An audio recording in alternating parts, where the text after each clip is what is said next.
Hello students, welcome to FMT PYQ series. Today's important question is mummification. So either putrefaction will be asked or mummification will be asked. If you clearly see the syllabus of FMT, everything is related parallelly. There are two topics, one of which will be asked.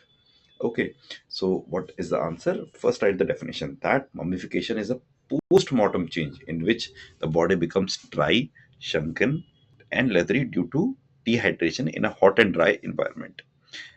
One point small I add is that FMT is based on keywords, so you have to remember these keywords. So if you write the definition, but if you do not write post-mortem change, it will uh, get your marks cut in the prof exam. Okay, so always remember the keywords, mark down the definitions, write a definition 5 times, 10 times. Okay, uh, because the way we are studying FMT is that I have already reduced the rectification component of the syllabus at least by 50%. So 20-30% of rote memorization you will have to do. So what are the conditions favoring mummification? Hot and dry climate. Okay, uh, mummification will always happen where there's the humidity is low.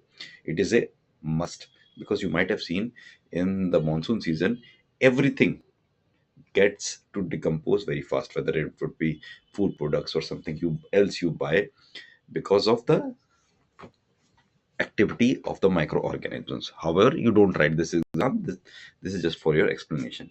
So hot and dry climate very essential. Good air circulation, which helps in the preservation. Low humidity, as we have discussed, because increase in humidity increase leads to increase in rate of decomposition. Also, thin body or exposed body surfaces are a must. What are the features of mummification? Body becomes dry, hard, shriveled.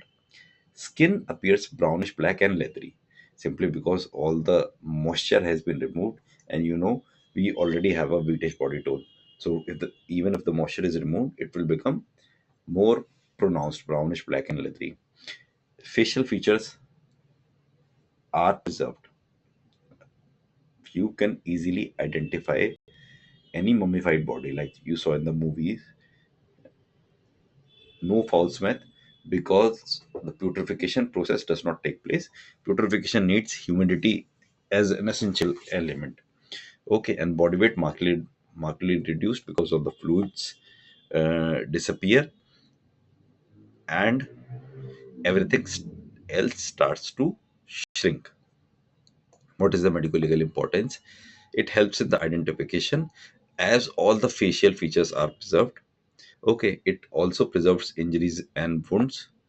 It suggests death occurred in a hot and dry environment, because otherwise the mummification process will not even have happened.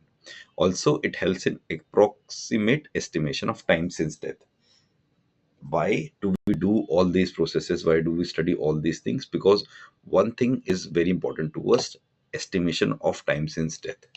This is the golden keyword. And what is the one line you have to write? See, mummification occurs in a hot, dry climate and preserves the body by dehydration.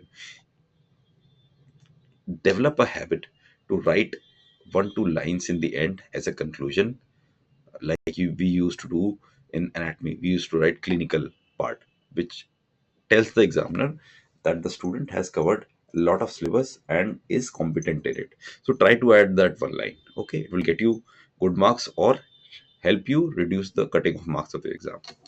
See, in the next topic also I would like to add, these are free lectures. You don't really have to pay apart from an internet connection, and if you don't want ads, get YouTube Premium. So please like, share, subscribe, hype this video. Thank you.